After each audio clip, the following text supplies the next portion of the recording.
नमस्कार। आप लोगों में से कई बार बच्चे जब मुझे पूछते हैं कि लॉन्ग आंसर हमें कितने पेज का लिखना है, कितना बड़ा होना चाहिए, तो मैं अक्सर आपको कहती हूँ कि एटलीस्ट 4 पेजेस का तो होना चाहिए लॉन्ग आंसर। आज मैं आपको वो लॉन्ग आंसर दिखाती हूँ जो मैंने अपने ग्रेजुएशन में अपने लिए तैयार किया था। आप देख ही रहे हैं, बहुत पुरानी सी मेरी नोटबुक है। बाय चांस मुझे मिल गई, मेरे स्टोर रूम में पड़ी हुई। तो मैं आज आपके लिए वो क्वेश्चन का आंसर मतलब अपलोड कर रही हूँ जो मैंने अपने ग्रेजुएशन में तैयार किया था, Keats as a romantic poet. अच्छा, कीट्स पे कभी क्वेश्चन पूछा जाता है कीट्स एज अ पोइट, कभी पूछा जाता है Keats as a romantic poet, कभी पूछा जाता है Keats as a poet of beauty, या फिर Keats as a poet of Hellenism. तो कई तरीके से कीट्स पर क्वेश्चन पूछ लिए जाते हैं, लेकिन अगर आप कीट्स पर ये इतना मैटर तैयार कर लेंगे जितना कि मैंने किया था अपने ग्रेजुएशन में, तो आप इनमें से किसी भी क्वेश्चन का आंसर दे पाएंगे। आपको इतना मैटर सफिशिएंट है, अपने किसी भी तरीके से सवाल आपको पूछा जाए कीट्स पर, उसका जवाब देने के लिए। तो आप ये ना सोचें कि मैं सिर्फ बातें बना देती हूँ कि आप 4 पेज का तैयार कर लीजिए। मैं आपको इसीलिए आज विद प्रूफ दिखा रही हूँ कि मैंने खुद भी ग्रेजुएशन में आंसर कितने बड़े तैयार किए थे। तो देखिए, मेरा जो तरीका था हमेशा अपना क्वेश्चन का जवाब देने का था कि मैं एक कोटेशन से शुरू किया करती थी अपना आंसर। तो यहाँ भी देखिए, मैंने जो ये आंसर शुरू किया है, एक कोटेशन से शुरू किया है, और ये कोटेशन प्रोफेसर कैज़ामिया की है। लिग्बी कैज़ामिया का आपने नाम सुना होगा, उन्होंने एक बहुत अच्छी हिस्ट्री ऑफ इंग्लिश लिटरेचर लिखी है। मेरे पास है वो हिस्ट्री। हालांकि थोड़ी टफ है, लेकिन अगर आप पढ़ेंगे तो आपको बहुत अच्छी लगेगी। वॉल्यूमिनस भी है, काफ़ी बड़ी भी है। तो कैज़ामिया का एक स्टेटमेंट है कीट्स के बारे में, कि English romanticism attains in Keats the final stage of its progress. यानी जो इंग्लिश रोमांटिसिज्म अटेन्स माने प्राप्त कर लेती है इन कीट्स में द फाइनल स्टेज यानी अंतिम स्टेज इन इट्स प्रोग्रेस, अपनी प्रोग्रेस का, अपनी तरक्की का, अपनी उन्नति का। तो कीट्स पर जाके एक तरीके से रोमांटिसिज्म परफेक्ट होता है, ये प्रोफेसर कैज़ामिया का कहना है। तो ये कोटेशन मैंने ली एक क्रिटिक की। ये अच्छा माना जाता है किसी भी आंसर को शुरू करने के लिए, ना सिर्फ इंग्लिश का, बल्कि आप अगर सोशियोलॉजी का भी लिख रहे हैं या हिंदी का लिख रहे हैं, हिस्ट्री का लिख रहे हैं आंसर, लॉन्ग आंसर, तो ये एक अच्छी शुरुआत मानी जाती है अगर आप किसी कोटेशन से अपना आंसर शुरू करते हैं। तो कुछ कोटेशंस आप हमेशा रट के रखिए अपने साथ, जिनको आप यूज़ कर सकें। कोई ऐसे लिखते वक्त, कोई लॉन्ग आंसर लिखते वक्त, ये मतलब अच्छा इंप्रेशन जाता है एग्जामिनर पर। तो अब हम आगे बढ़ते हैं। ये कोटेशन लिखने के बाद फिर जो अगला स्टेप होता है पोइट के बारे में एक जनरल बात करने का, है ना। कीट्स के बारे में हम जनरल बात करेंगे शुरुआत में।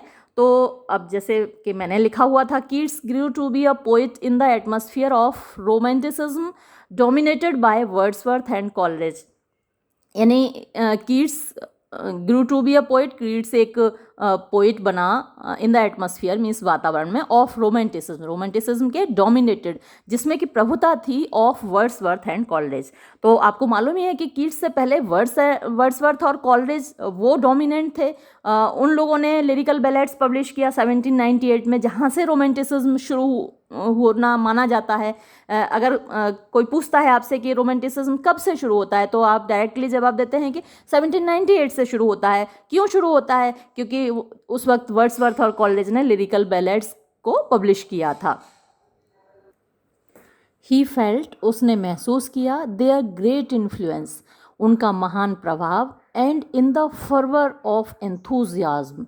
ये थोड़ी मेरी आदत थी बड़े बड़े शब्द यूज़ करने की जब मैं ग्रेजुएशन में थी। तो इस तरीके के फर्वर भी उत्साह होता है, एक बुखार आप कह सकते हैं, फीवर ही कह सकते हैं, ऑफ एंथुजियाज्म माने उत्साह का।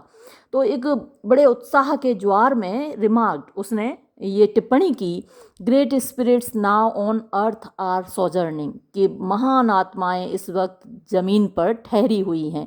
तो ये कीट्स ने कहा था वर्ड्सवर्थ और कॉलरिज के लिए उस वक्त। The traditions of the great romantic poets, the traditions, परंपराएं, of the great romantic poets, महान रोमांटिक कवियों की, वर कैरिड फॉरवर्ड, आगे ले जाई गई बाय कीट्स के द्वारा इन हिज पोइट्री, अपनी कविता में, एंड दे रीच्ड, और वो पहुंची देयर कल्मिनेटिंग पॉइंट, अपने उच्चतम शिखर पर, इन हिज आर्ट, उसकी कला में। आप देख रहे हैं कि ग्रेजुएशन में मैं इस तरीके के आंसर लिखा करती थी। आप लैंग्वेज देख रहे हैं, बड़े बड़े अच्छे अच्छे शब्द डालने की आदत थी, और आप भी ऐसे ही कोशिश किया कीजिए अच्छे अच्छे सेंटेंस, अच्छे अच्छे शब्द डालने की। ऑल द क्वालिटीज़ दैट, मैं बीच बीच में अपनी तारीफ कर देती हूँ, पता नहीं आप बुरा मान जाएंगे।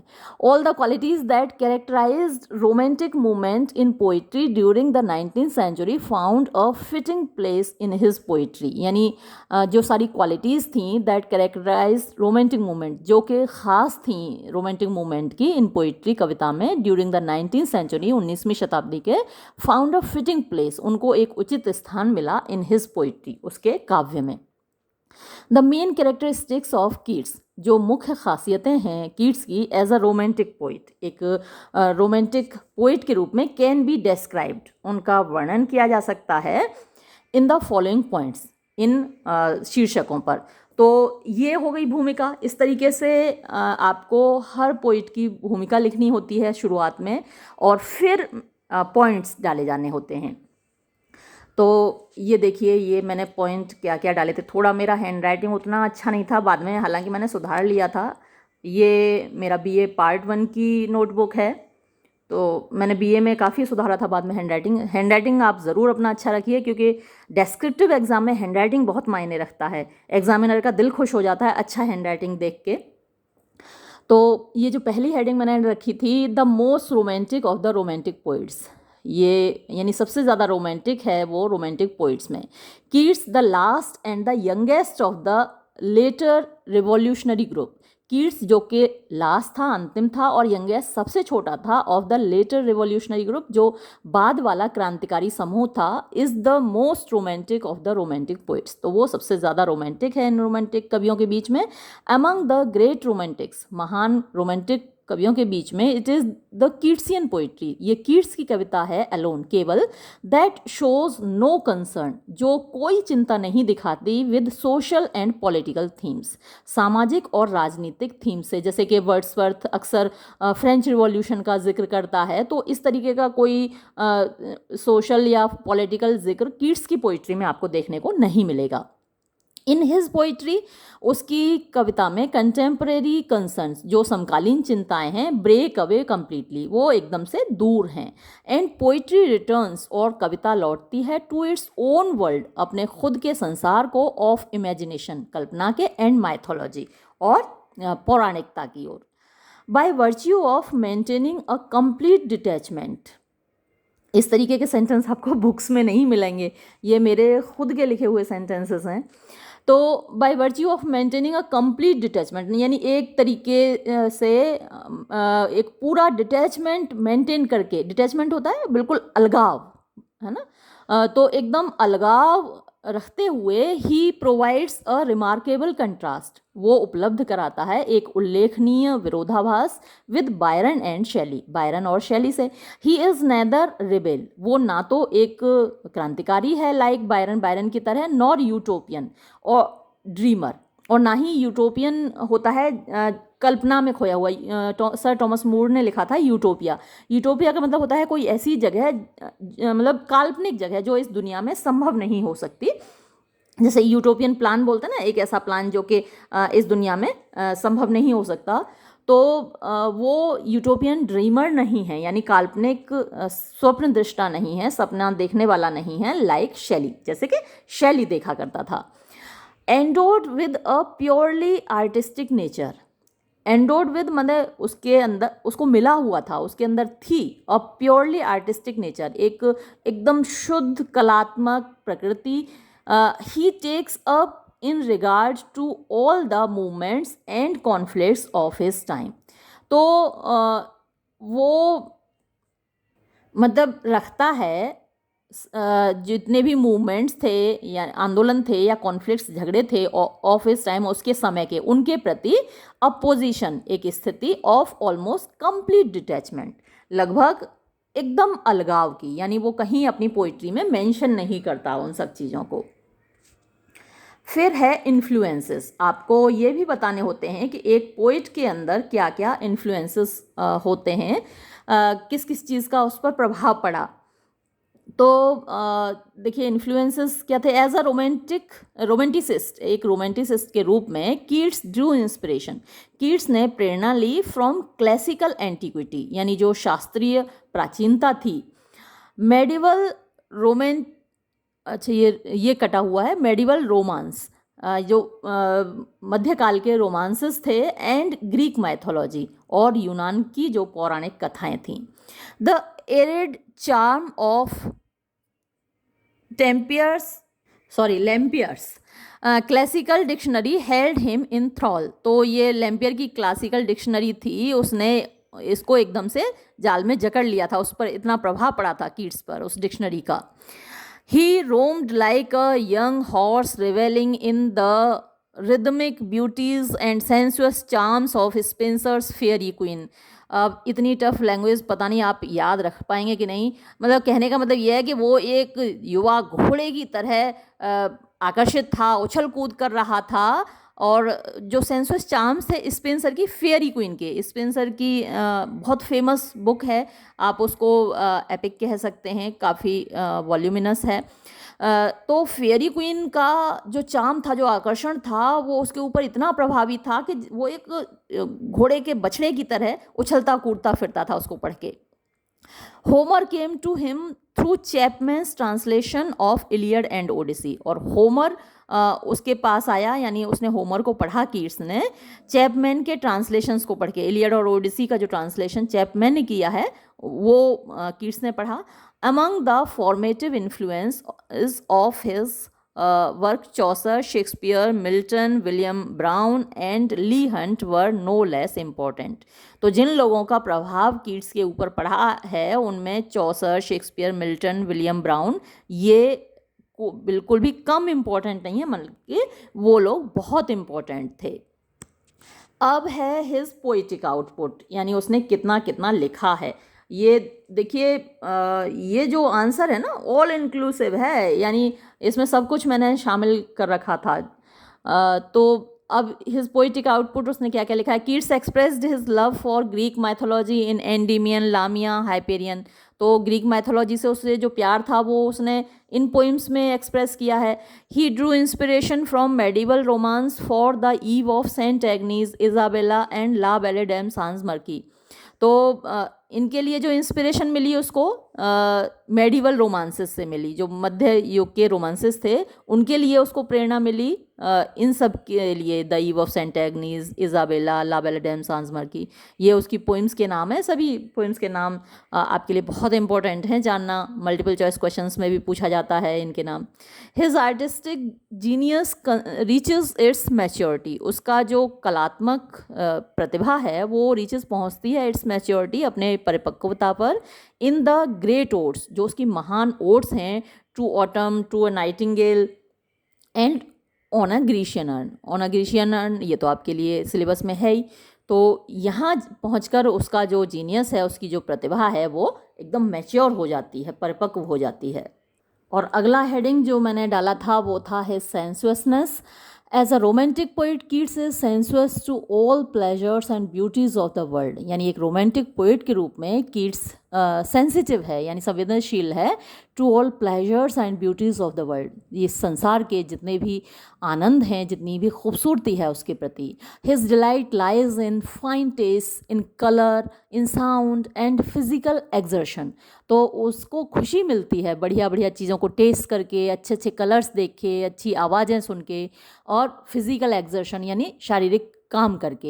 ही is a sensuous poet to his finger tips. यानी वो ऊपर से लेकर नक्शिक तक कहते हैं हिंदी में, तो ऊपर से लेकर नीचे तक वो एक सेंसुअस पोइट है। No romantic poet is as sensuous as he. कोई भी रोमांटिक पोइट इतना सेंसुअस नहीं है जितना कि वो है। He loves spring and autumn adorned with living hues and odours. तो वो स्प्रिंग यानी बसंत को प्यार करता है, ऑटम यानी कि पतझड़ को प्यार करता है, एडोन्ड जो कि सजे हुए होते हैं, विद लिविंग ह्यूज यानी सजीव रंगों से, एंड ऑडूर्स और खुशबुओं से। He enjoys the sight of autumnal fruits and flowers. तो वो आनंद लेता है द साइट माने दृश्यों का, ऑफ ऑटमनल माने पतझड़ के, फ्रूट्स फलों का, फ्लावर्स फूलों का। He hears the melodious notes of the Nightingale in spring, तो वो बसंत के मौसम में नाइटिंगेल के मेलोडियस नोट्स यानी जो खूबसूरत सुर हैं संगीत के वो सुनता है। And the well coir of the smell nets of in autumn, यानी स्मेल नहीं है स्मॉल होगा, तो वेल कोयर माने उसका उदासी भरा गीत सुनता है छोटी छोटी जो नेट चिड़ियाँ हैं उनका पतझड़ में। ही फॉल्स एस्लीप, वो सो जाता है with the fume of poppies, पोस्त की खुशबू से, and the draught of vintage, और विंटेज के घूंट से, ये O2 नाइटिंगेल में आए हैं ये सब। विद बीडेड बबल्स, जिसके कि बीडेड बबल्स हैं यानी बुलबुले जो उठते हैं मोतियों की जैसे बुलबुले उठते हैं, उनको पीकर वो सो जाता है। ही फील्स द टच, वो स्पर्श महसूस करता है, ऑफ सॉफ्ट इंसेंस, नरम खुशबू का, एंड एम्बाम डार्कनेस, और खुशबूदार अंधेरे का। These bodily sensations are a source of delight to him, तो ये जो शारीरिक सेंसेशन हैं ये सब खुशी की स्रोत हैं उसके लिए। But his sympathies broadened and his mind matured, लेकिन उसकी जो सहानुभूतियाँ हैं वो ब्रॉड हुई, विस्तृत हुई, और उसका दिमाग परिपक्व हुआ। इन हिज मैच्योर पोइम्स, जो उसकी परिपक्व कविताएं हैं उनमें, there is an awakening intellect and spiritual passion, वहाँ एक जगाने वाली बौद्धिकता है और एक स्पिरिचुअल पैशन है, एक आध्यात्मिक भावना है। But it was not the mere worship of sensations, लेकिन ये केवल सेंसेशंस की पूजा नहीं थी that characterized his attitude to the external world, जो करेक्टराइज माने जो खासियत थी उसके एटीट्यूड की यानी उसके व्यवहार की, टू द एक्सटर्नल वर्ल्ड, बाहरी संसार के प्रति। His senses were transfigured and their acuteness became so creative as to make the loveliness of the real world still lovelier, यानी उसकी जो सेंसेस थी, उसके जो इंद्रियां थी, वह ट्रांसफिगर्ड, वो बदली, उन्होंने रूप बदला, और देयर एक्यूटनेस माने उनकी शार्पनेस, उनका तीखापन, बिकेम सो क्रिएटिव, इतना रचनात्मक हो गया, as to make the loveliness, कि उन्होंने खूबसूरती ऑफ द रियल वर्ल्ड, वास्तविक संसार की खूबसूरती को बना दिया स्टिल लवलियर, और भी ज़्यादा खूबसूरत।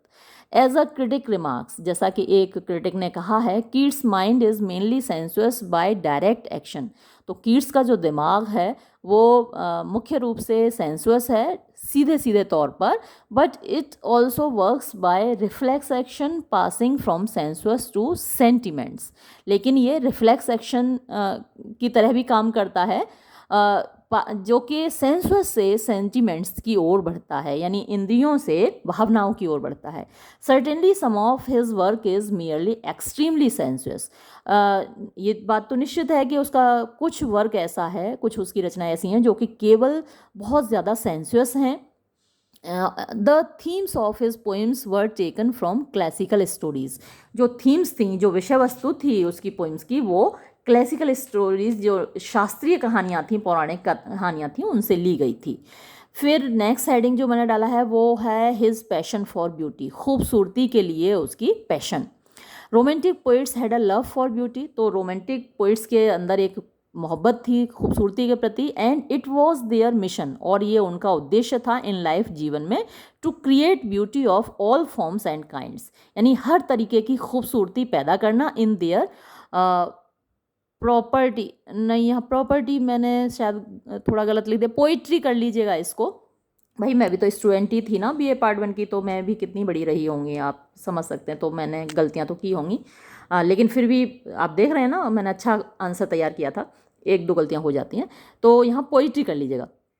इन their respect Keats was the greatest romanticist, यानी इन दिस रेस्पेक्ट, इस तरीके से कीट्स महानतम रोमांटिसिस्ट था, for his poetry was built, क्योंकि उसकी कविता बनी हुई थी on the foundation of beauty, foundation नींव होती है, तो खूबसूरती की नींव पर उसकी कविता रखी हुई थी। If Keats has any religion to practise, अगर कीट्स किसी धर्म का पालन करता है, इट इज़ ब्यूटी, तो वो खूबसूरती है।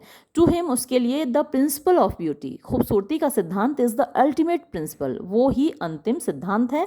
Every line in his poetry, उसकी कविता की हर पंक्ति, carries its noble freight of beauty, वो रखती है, यानी नोबल फ्रेट ऑफ ब्यूटी, खूबसूरती का जो श्रेष्ठता है ना, जो उसकी ऊंचाई है वो उसमें शामिल है। ही राइट्स, वो लिखता है, in one of his letters, अपने एक ख़त में, उसने बहुत सारे ख़त भी लिखे हैं, तो पहले क्योंकि मोबाइल और ये सब तो थे नहीं, ईमेल वगैरह, तो ख़त ही लिखे जाते थे। तो उस एक ख़त में उसने लिखा है, आई हैव लव्ड, मैंने प्यार किया है, द प्रिंसिपल ऑफ ब्यूटी, खूबसूरती के सिद्धांत से, इन ऑल थिंग्स, सारी चीज़ों में। टू हिम, उसके लिए, beauty and truth are one, खूबसूरती और सच्चाई एक चीज़ है, एंड द सेम थिंग, और एक जैसी ही है, सेम है।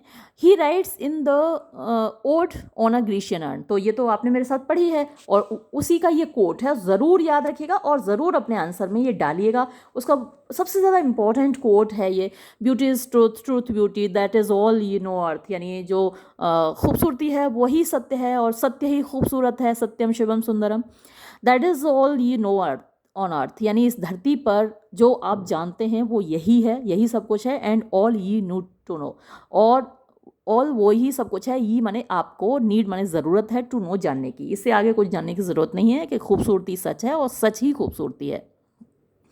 फॉर किड्स, किड्स के लिए, द पोइट ऑफ ब्यूटी, जो कि ब्यूटी का पोइट है, a thing of beauty is a joy for ever, यानी एक खूबसूरत चीज़ हमेशा के लिए आनंद देने वाली होती है। He later on identifies beauty with truth, और बाद में उसने ब्यूटी को ट्रुथ से आइडेंटिफाई किया, उसका समानता स्थापित की। एंड इन हाइपेरियन, हाइपेरियन उसकी एक कविता है, उसमें ही डिक्लेयर्स, वो घोषित करता है, for its the natural law, क्योंकि ये एक प्राकृतिक नियम है, दैट फर्स्ट इन ब्यूटी, कि जो खूबसूरती में आगे है, should be first in might, वो ताकत में भी आगे होगा। अब यहाँ सिर्फ फिजिकल ब्यूटी तो नहीं होगी ना, जो जिसके पास सिर्फ फिजिकल ब्यूटी, मेंटल ब्यूटी भी तो चाहिए, दिल की खूबसूरती चाहिए, भावनाओं की खूबसूरती चाहिए। तो खूबसूरती अपने आप में उसके बहुत सारे एस्पेक्ट्स हैं, बहुत सारे पहलू हैं, हर तरीके की खूबसूरती अपने आप में ताकतवर होती है। Matthew Arnold says, Matthew Arnold ने ये कहा है, it is know small thing for kids, ये किड्स के लिए कोई छोटी बात नहीं थी, टू हैव सो लव्ड, कि उसने इस तरीके से मोहब्बत की, द प्रिंसिपल ऑफ ब्यूटी, खूबसूरती के सिद्धांत से, as to perceive the necessary relations of beauty, कि उसने आवश्यक जो संबंध हैं खूबसूरती के वो देखे, with truth end of both with Joy, यानी सच्चाई के साथ जो संबंध है खूबसूरती का वो उसने देखा, और दोनों ही चीज़ों के साथ आनंद को उसने जोड़ा, आनंद से देखा। कीट्स हिमसेल्फ टुक प्राइड, कीट्स ने खुद भी गर्व किया, in being the poet of beauty, यानी खूबसूरती का कवि होने पर उसको गर्व था। ही रोट, उसने लिखा, इफ़ आई शुड डाई, अगर मैं मर जाऊं, उसने एक जगह ये लिखा है, I have left no immortal work, तो मैंने कोई अमर काम तो छोड़ा नहीं है, बिहाइंड मी, मेरे पीछे, nothing to make my friends proud of my memory, ऐसा मैंने कुछ भी नहीं छोड़ा जिससे मेरे दोस्तों को मेरी याद पर गर्व हो। बट आई हैव लव्ड, लेकिन मैंने मोहब्बत की है, द प्रिंसिपल ऑफ ब्यूटी, खूबसूरती के सिद्धांत से, इन ऑल थिंग्स, सारी चीज़ों में, and if I had time, और अगर मेरे पास वक्त होता, I would have made my self remembered, तो मैंने अपनी ज़िंदगी में कुछ ऐसा किया होता कि लोग मुझे उसके लिए याद करते। आपको मालूम है कीट्स बहुत छोटी उम्र में मर गया था, उसको ट्यूबरक्लोसिस हो गया था, तो वो कहता है अगर मेरे पास वक्त होता तो मैं ज़रूर कुछ ऐसा करता कि लोग मुझे याद करते। फिर नेक्स्ट हेडिंग है, strange note of weird sadness, एक उसमें अजीब सी सैडनेस है, एक उदासी है उसकी कविताओं में जो देखने को मिलती है। Romanticism was nurtured in the soil of melancholy, तो रोमेंटिसिज्म का नर्चर माने पालन पोषण होना, तो उसका पालन पोषण हुआ था इन द सॉइल ऑफ मेलैंकली, यानी उदासी की पृष्ठभूमि में, एंड वियर्ड सैडनेस, और एक अजीब सी सैडनेस माने दुख कह सकते हैं, दुख में। The Keatsian beauty is always associated, Keats की जो खूबसूरती है वो हमेशा जुड़ी हुई है विद पेन, दुख से। इन हिज पोइट्री, उसकी कविता में, the note of melancholy and sadness, उदासी और दुख का जो सुर है या जो भावना है, इज स्ट्रक एट 100 प्लेसेस, यानी वो सैकड़ों स्थानों पर दिखाई देती है। वी फाइंड इट, हम इसको पाते हैं not only in La Belle Dame sans merci, in the ode to melancholy, ode to a nightingale, तो ना केवल इनमें पाते हैं बट ऑल्सो, बल्कि in poems dealing directly with nature, बल्कि उन कविताओं में भी जो सीधे सीधे तौर पर प्रकृति से जुड़ी हुई हैं। इफ़ द पोइट, अगर कवि हियर सुनता है द मेलोडियस नोट्स, यानी खूबसूरत सुर ऑफ द नाइटिंगेल, बुलबुल के, he is not unconcerned with the groans of man and women, तो वो ऐसा नहीं है कि अनकंसर्न्ड हो, उसे चिंता ना हो विद द ग्रोन्स, सिसकियों की, ऑफ मैन एंड वेमेन, महिलाओं पुरुषों की, यानी मनुष्यों की, यानी वो नाइटिंगेल के खूबसूरत सुर भी सुनता है और मनुष्यों की चीखें भी सुनता है, आहें भी सुनता है। इफ़ ही एन्जॉयज, अगर वो आनंद लेता है, परफेक्ट ब्लिस, पूर्ण आनंद की, in the realm of immortal bird, जो अमर चिड़िया है यानी जो नाइटिंगेल है, उसके राज्य में, ही फील्स एग्रीव्ड, तो वो दुख महसूस भी करता है, एट द वियरीनेस, थकान पर, द फीवर, बुखार पर, एंड द फ्रेट, फीवर, ये ओड टू नाइटिंगेल मैंने पढ़ाई है, उसकी हैं ये सारी जो वर्ड्स हैं, weariness, fever, fret of the mortals, यानी मनुष्यों का जो दुख है, जो आहें हैं, जो परेशानियां हैं, उनको भी वो महसूस करता है। If he is dilated eight the sight of the beautiful face, अगर वो खुश होता है एक खूबसूरत चेहरे को देखकर, he is pained at the sight of a youth, तो वो इस बात से भी दुखी होता है कि एक युवक है, ग्रोइंग पेल एंड स्पेक्टर थ्रिन, जो कि पीला पड़ गया है और एकदम सूख गया है।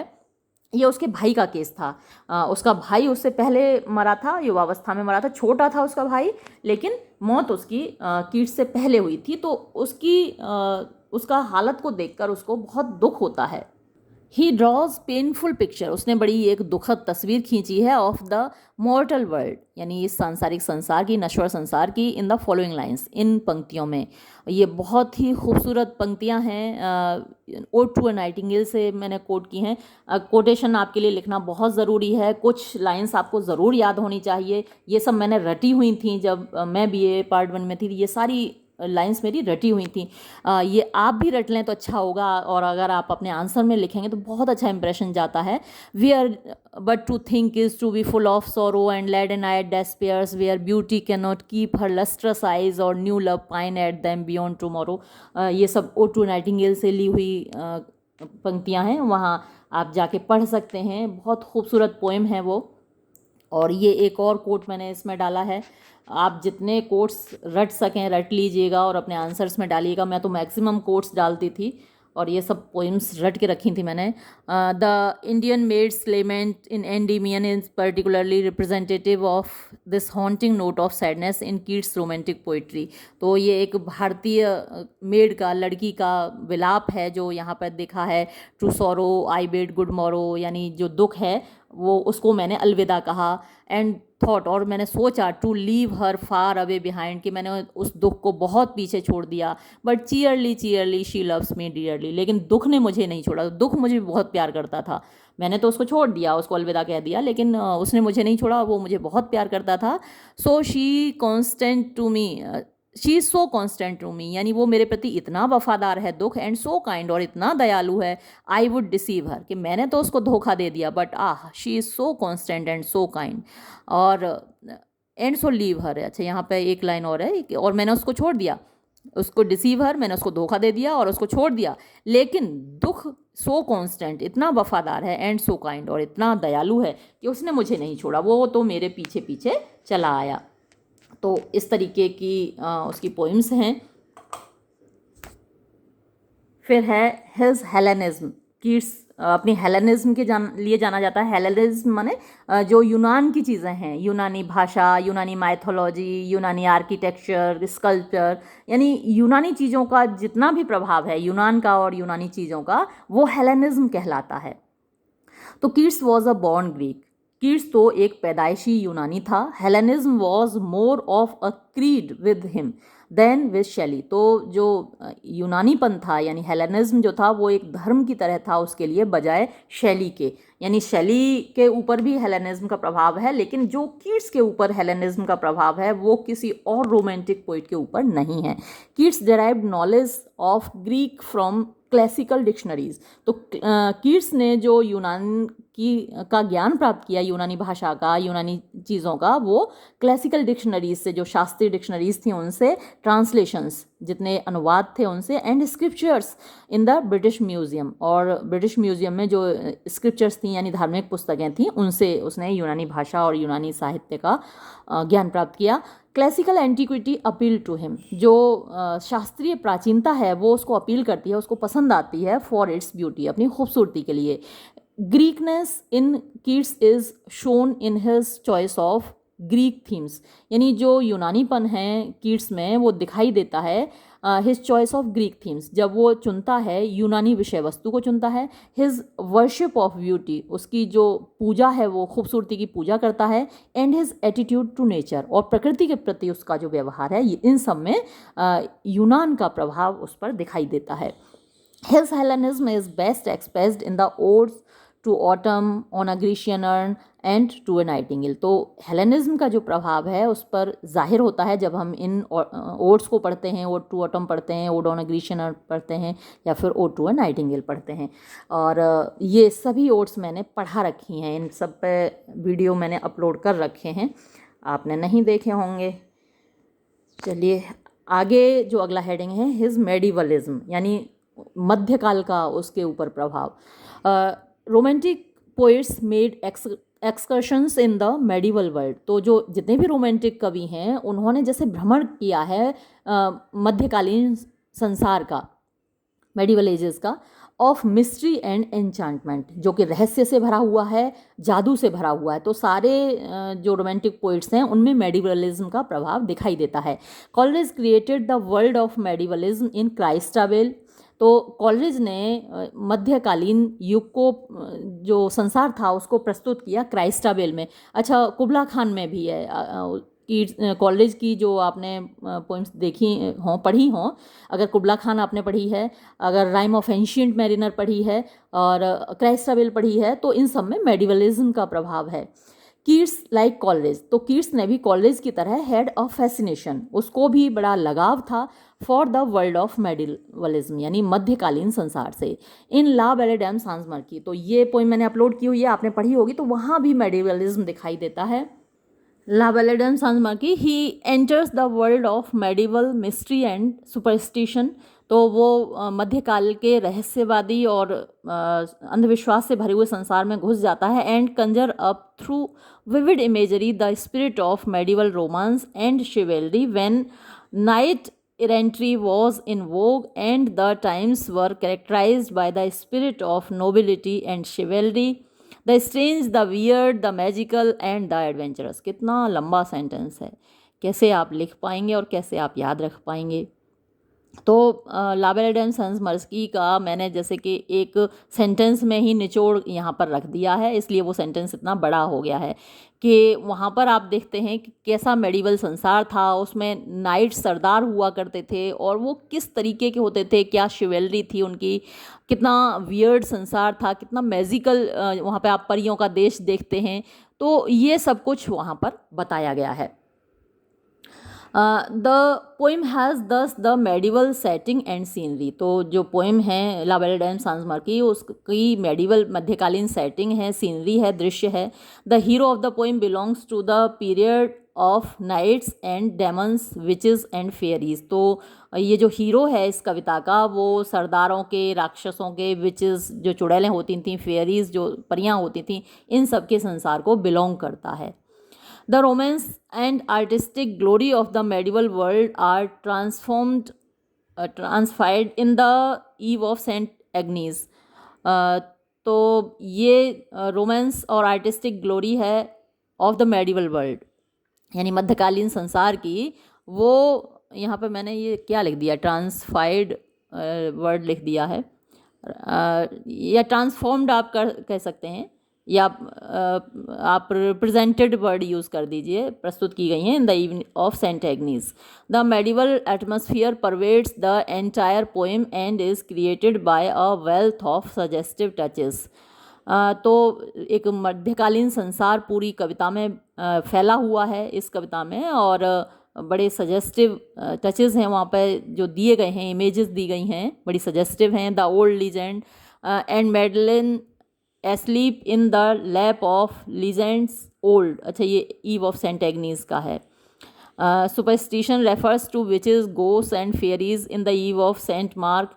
ये मैंने कई कविताओं के बारे में बताया है, तो आप इतना तो नहीं लिख पाएंगे। जितना लाबेलेड सेंस मर्की का है उतना आप दे दीजिएगा। बाकी कविताओं का आप नाम दे के कह सकते हैं कि इनमें भी मेडिवलिज्म दिखाई गई है। मैं तो आपको सिर्फ ये दिखाना चाहती हूँ कि इतने बड़े आंसर्स हम तैयार किया करते थे। अब हमसे मेरा तात्पर्य, मैं तो कम से कम तैयार करती थी, बाकी लोग करते थे कि नहीं वो मैं नहीं कह सकती। फिर ये अगला heading, a love for remote and far off places, यानी उसको एक प्यार है दूर की चीज़ों से। Romantic poets were not much interested in the actualities of their own times. तो जितने भी रोमांटिक पोइट्स थे वो वास्तविकता में इंटरेस्टेड नहीं थे, यानी उनके समय पर जो हो रहा है। जैसे न्यो क्लासिकल पोइट्स थे तो वो तो उस वक्त की वास्तविकता से रिलेटेड थे। 18th सेंचुरी के बारे में उन्होंने लिखा है। अलेक्जेंडर पोप को आप देख रहे हैं कि जो उनका रेप ऑफ द लॉक है, वो उस वक्त का उच्च वर्ग का जो समाज था वो कैसे बिहेव करता था, कैसे उनके लड़के लड़कियां पार्टीज़ किया करते थे और वहाँ क्या कैसी बदमाशियाँ होती थी, वो सब डिस्क्रिप्शन वहाँ मिलता है। लेकिन रोमांटिक पोइट्स में ऐसा डिस्क्रिप्शन नहीं मिलता। वो अपने वक्त की जो वास्तविकताएं हैं उनमें इंटरेस्टेड नहीं हैं। And the problems facing their society, और जो समस्याएं उनके समाज में थीं उन सब में वो इंटरेस्टेड नहीं हैं। They had a love for the past and distant places where the shadows of the present could not cross। तो उनको प्यार था दूर की चीज़ों से, अतीत से, जहाँ के वर्तमान की परछाइयाँ नहीं जा सकती थीं। They roamed in the world of beauty, mystery and wonder। तो वो तो ऐसे संसार में घूमा करते थे जो खूबसूरती का संसार है, मिस्ट्री रहस्य का संसार है, वंडर आश्चर्य का संसार है। इन दिस रेस्पेक्ट, और इस मामले में कीट्स वॉज सुपर्ब, कीट्स सबसे ऊपर था। अब ये एक क्रिटिक का कोटेशन है, बहुत लंबा हो रहा है, वीडियो भी लंबा हो रहा है और मेरा आंसर तो बहुत लंबा है ही। मैं आपको इसीलिए बताती हूँ कि आप इस तरीके के लंबे आंसर्स तैयार कीजिए, जिससे कि मान लीजिए आपने 6 पेज का या 8 पेज का तैयार किया है तो एग्ज़ाम के टाइम में कम से कम आपका 4 पेजेस का तो आपको याद रहेगा। अभी आप देख रहे हैं ना कितना वॉल्यूमिनस, कितना लेंथी है मेरा ये आंसर। अब मैंने ये उस वक्त तैयार किया था करीब 8 पेज का, 6-8 पेज का तो है ये आंसर, और तो कम से कम 4 पेज तो मुझे याद रहे ही होंगे ना एग्ज़ाम टाइम में। ये कोटेशंस हैं। फिर जो नेक्स्ट हेडिंग मैंने डाला है, लव ऑफ नेचर, प्रकृति का प्यार। तो कीट्स की पोएम्स में प्रकृति का प्यार तो देखने को मिलता ही है। All romantic poets had love for nature and Keats was as great as a poet of nature as Wordsworth और शैली। तो सारे रोमांटिक पोइट्स को प्रकृति से प्यार था और कीट्स इतना ही महान नेचर पोइट था जितना कि वर्ड्सवर्थ या शैली थे। He loved nature for her own sec without finding any mystical meaning in like Wordsworth in the objects of nature. तो वो प्रकृति को अपने आप के लिए प्यार करता था बिना कोई रहस्यवादी अर्थ उसमें तलाश किए, जैसे कि वर्ड्सवर्थ किया करता था। He was tremulous with the joy at the presence of nature, nature's loveliness and charm. तो वो एकदम कांपने लगता था, आनंद से थरथराने लगता था जब प्रकृति के वो पास होता था, उसकी खूबसूरती के पास होता था, उसके चार्म, उसके जादू के पास होता था। There was not a mood of earth he did not love, यानी प्रकृति का कोई भी ऐसा मूड नहीं था, कोई भी ऐसा मतलब उसका डिस्क्रिप्शन नहीं था जिससे कीट्स को प्यार ना हो। Not a season that he did not cheer and inspire him, यानी ऐसा कोई सीज़न नहीं था जो उसको खुश नहीं कर सकता था और उसको प्रेरणा नहीं दे सकता था। जैसे कि लोग तो ज़्यादातर स्प्रिंग सीज़न को, बसंत के मौसम को प्यार करते हैं, लेकिन कीट्स ने ओड टू ऑटम लिखी है, यानी पतझड़ से भी उसे उतना ही प्यार है। For him the poetry of earth was never dead. उसका कहना था कि जो पोइट्री है इस धरती की वो कभी नहीं मरती, चाहे पतझड़ आए चाहे बसंत आए, पोइट्री हमेशा रहती है। He was in his glory in the fields. तो जब वो खेतों में होता था, मैदानों में होता था, तो वो अपने पूरे वैभव में होता था। The humming of the bee, यानी जो भनभनाहट होती थी मधुमक्खियों की। द साइट, दृश्य। ऑफ द फ्लावर, फूलों का। The glitter of behind wonderful descriptions of the beauties of nature in all his odes, sleep and poetry and Endymion. तो ये सारी उसकी ओड्स हैं, उसकी ये कविता है स्लीप एंड पोइट्री, एंडीमियन, इन सब में इतने खूबसूरत वंडरफुल डिस्क्रिप्शंस हैं, वर्णन हैं नेचर के। फिर जो अगला हेडिंग मैंने रखा है वो है power of imagination.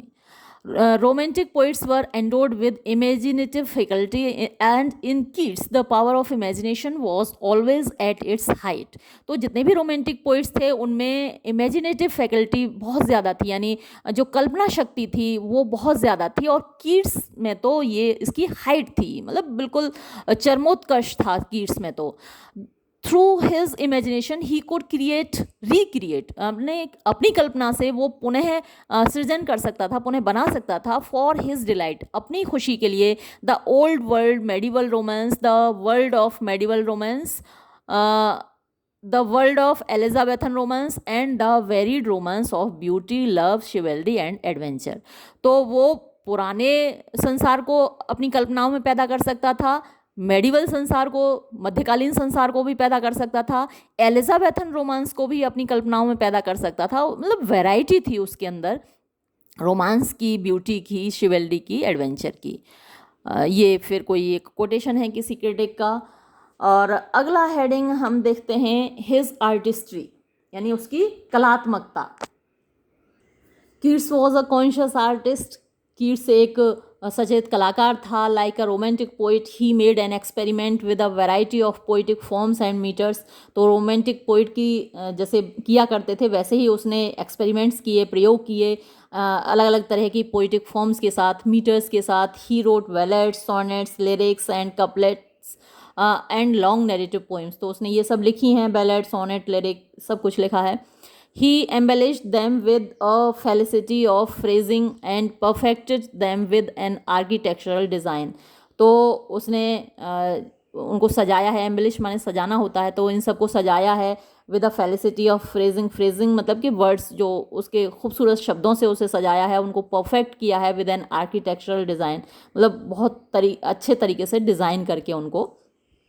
The intensity of his passion expressed in the lyrical and monosyllabic sweet language and the use of compound epithets, alliteration and metaphors, oxymorons and onomatopoeia gave an additional charm to his poems। तो ये सारे figures of speech उसने use किए हैं, epithets हैं, alliteration है, metaphor है, oxymoron है, ओनोमेटोपी है। तो ये सारे फिगर्स ऑफ स्पीच मैंने आपके लिए अलग से भी डिस्कस किए हुए हैं। फिगर्स ऑफ स्पीच पर एक वीडियो है, 2 घंटे की है। तो ये सब हमें कीट्स में देखने को मिलते हैं, सारे फिगर्स ऑफ स्पीच। और आपके पास अगर वक्त हो लिखने का, और अगर आपको याद हो कुछ कोटेशंस जहाँ ये फिगर्स ऑफ स्पीच यूज़ हुए हैं, तो आप यहाँ कोट भी कर सकते हैं, 1-2 एग्जाम्पल भी दे सकते हैं। फिर लव फॉर फाइन फ्रेजेस, यानी कीट्स को प्यार है अच्छे अच्छे शब्दों से, फाइन फ्रेजेस वो यूज़ करता है। हालांकि जो एक इनेन फ्रेजियोलॉजी कहा है, नियो क्लासिकल पोइट्री की जो लैंग्वेज थी उसके लिए वर्ड्सवर्थ ने यूज़ किया था। जो बड़े बड़े भारी भरकम शब्द हैं वो नियो क्लासिकल पोइट्स यूज़ करते हैं, लेकिन कीट्स की भी जो फ्रेजियोलॉजी है, कीट्स के जो डिक्शन है, जो लैंग्वेज है, वो अपने आप में बड़ी खूबसूरत है। तो romantic poets dilated in fine phrases and pictorial descriptions. तो रोमांटिक पोइट्स आनंद लिया करते थे और बड़े खुशी से वो लिखते थे अच्छे अच्छे शब्द यूज़ करके, पिक्टोरियल डिस्क्रिप्शंस, यानी ऐसी तस्वीरें खींच के, शब्दों की तस्वीरें खींच के उनको आनंद आता था और उनकी पोइट्री में देखने को मिलता था। Keats loved fine phrases and a perfect phrase dilated him with a sense of intoxication.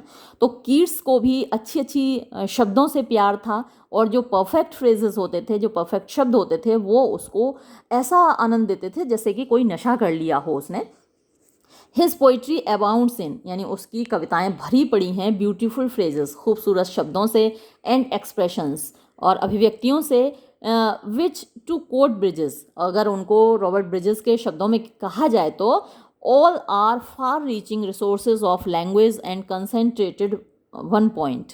यानी वो बहुत बड़ी रिसोर्सेज हैं, स्रोत हैं लैंग्वेज के, भाषा के। अगर उनको पढ़ें तो आपको बहुत बड़ा सोर्स मिलेगा। और ये सब कंसंट्रेटेड ऑन वन पॉइंट, यानी एक बिंदु पर जैसे सारी भाषा केंद्रित हो गई हो, इस तरीके की कविताएं हैं। तो आप कोट कर सकते हैं, कुछ कोटेशंस मैंने यहाँ पर दी हुई हैं, और आपको जितनी याद हो कीट्स की पोइम में से जो कोटेशंस याद हों आप यहाँ पर कोट कर सकते हैं। मैंने तो ये दे रखा है यहाँ पर, मैथ्यू आर्नोल्ड का कोट दे रखा है, और कुछ उसकी पोइम्स का एग्जाम्पल भी दे रखा है। यहाँ ये लामिया से है, एक लामिया उसकी पोइम है, तो वहाँ से है ये कोटेशन। फिर नेक्स्ट हेडिंग है हिज हिस्टोरिकल इम्पोर्टेंस, यानी उसकी ऐतिहासिक महत्व का है, क्या है कीट्स का। तो historically Keats is the most important of all romantic poets, यानी ऐतिहासिक रूप से हम बात करें तो कीट्स सबसे ज़्यादा महत्वपूर्ण है सारे रोमांटिक पोइट्स में, फॉर 3 रीजन्स, 3 कारणों से। तो मैंने भाई 3 कारण क्या दिए। First, he is the Shakespeare of 19th century renaissance. पहला तो यह है कि वो 19वीं शताब्दी के रेनेसा का शेक्सपियर है। वाह। Secondly, he breaks away from the interests of contemporary life and devotes himself to the service of beauty. दूसरा कारण हमने क्या बताया है कि वो कंटेम्प्रेरी लाइफ से एकदम अलग है, अपने आप को दूर कर लेता है और अपने आप को पूरी तरह खूबसूरती की सेवा में, पूजा में लगा देता है। और तीसरा कारण क्या बताया है, finally his influence was none the less very strong upon the poets of the succeeding generation.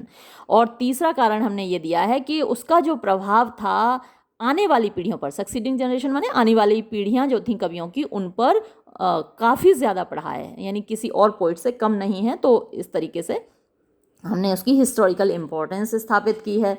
फिर what does the romanticism of Keats ultimately mean, तो कीट्स की जो रोमांटिसिज्म है उसका अल्टीमेटली मतलब क्या है। अब ये मैंने यहाँ पर इतना बड़ा कोटेशन लिया है यंग का, है ना, तो ये तो आप याद नहीं रख सकते, रख सकते हैं तो भाई अपना ज़रा फ़ोटो खींच लीजिएगा जिसके अंदर दम हो।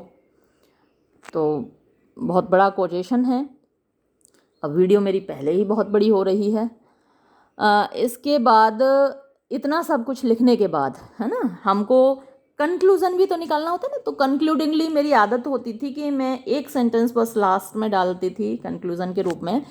कंक्लूडिंगली वी कैन से, यानी ये पहले मैंने लिखा, फिर मुझको पसंद नहीं आया तो मैंने एक काट रखा है सेंटेंस। फिर क्या लिखा है कि हम निष्कर्ष रूप से कह सकते हैं no one else in English poetry, कि इंग्लिश पोइट्री में कोई भी नहीं सेव शेक्सपियर, सिवाय शेक्सपियर के, हैज़ इन एक्सप्रेशन, यानी उसकी अभिव्यक्ति में है the fascinating felicity of Keats, यानी फैसिनेटिंग होता है अपनी तरफ खींचने वाली, आकर्षित करने वाली, फेलिसिटी खूबसूरती ऑफ कीट्स, कीट्स की, यानी कीट्स की जैसी खूबसूरती सिवाय शेक्सपियर के और कहीं नहीं है लिटरेचर में, इंग्लिश पोइट्री में। हिज परफेक्शन, उसकी जो पूर्णता है, ऑफ लवलीनेस, यानी खूबसूरती की, और फिर dot dot dot he is with Shakespeare. ये बेहद इम्पोर्टेंट कोटेशन है। कई बार मैंने देखा है कॉम्पिटिटिव एग्जाम्स में पूछा गया है ही इज़ विद शेक्सपियर किसने कहा है कीट्स के बारे में, ये मैथ्यू आर्नोल्ड ने कहा है। तो इससे मैंने ख़त्म किया है अपना आंसर। तो इस तरीके से मेरा तरीका होता था कि मैं एक कोटेशन से ही आंसर को शुरू करती थी और एक कोटेशन से ही ख़त्म करती थी। तो इस तरीके से खूबसूरत बन जाता है आपका आंसर। जितने हेडिंग्स आप डाल सकें उतने हेडिंग्स आपके लिए यूज़फुल होते हैं और फिर उनको याद रखना ईजी होता है। अच्छा, एक तरीका मेरा ये होता था कि अब ये तो इतना बड़ा आंसर हो गया, 8 पेज का आंसर है, तो इसको तो हर वक्त साथ नहीं रख सकते। अब एग्ज़ाम टाइम में जब मैं एग्ज़ाम देने जाती थी तो मेरे हाथ में सिर्फ ये इतना सा पर्चा होता था, ये लास्ट मोमेंट पे मैं रिवीजन करती थी। इस तरीके से देखिए, Keats as a romantic poet, जो अभी इतना बड़ा आंसर आपने देखा ना, उसको मैंने कैसे समराइज़ करके अपने लिए लिख रखा था। एग्ज़ाम से जस्ट पहले मेरे हाथ में ये होता था। तो ऊपर वाली कोटेशन मैंने, जो पहली कोटेशन थी ये इसमें लिख रखी थी, फिर सारे हेडिंग्स डाल रखे थे और ये जो कोटेशंस थी ये सब डाल रखी थी जो मुझे रटनी थी। तो लास्ट मोमेंट तक इनको रट के तैयार रखते थे। और ये देखिए सारे हेडिंग्स मैंने यहाँ पर, ये आपको दिख रहे होंगे, ये सारे हेडिंग्स लास्ट मोमेंट तक के लिए एग्ज़ाम में जब तक अलाउड होता था पढ़ना तो ये हाथ में रहता था पर्चा। और ये देखिए सारे हेडिंग्स हैं यहाँ पर, ये उस वक्त हमारे लिए HW लॉन्गफेलो भी प्रेस्क्राइब था, तो कुछ HW लॉन्गफेलो पर भी एक मैंने क्वेश्चन तैयार किया था। तो ये आप स्ट्रेटजी डिस्क्रिप्टिव एग्ज़ाम के लिए रख सकते हैं। ठीक है, वीडियो पहले ही काफ़ी बड़ा हो गया। ये मैंने आपको किड्स पर आंसर तैयार करके दिया। अच्छा, एक दो आंसर और हैं उस वक्त के मेरे पास। अगर ये आंसर आपको अच्छा लगा हो और आपको समझ आया हो, आपको कुछ फ़ायदा मिल रहा हो, तो एक दो आंसर और हैं जो मैंने उस वक्त तैयार किए थे अपने ग्रेजुएशन में, क्योंकि ये पुरानी नोटबुक मुझे आज पल्ले पड़ गई है। इसमें मैंने और क्या तैयार किया हुआ है, शैली एज अ लिरिक पोइट भी मैंने तैयार किया हुआ है, शैली एज अ पोइट। तो मैं देखूंगी, अगर आप लोग कहेंगे तो शैली एज अ पोइट और अपलोड कर सकती हूँ। ये आंसर और है मेरे पास। खैर, ये वीडियो तो मैं अब यहीं समाप्त करती हूँ। धन्यवाद।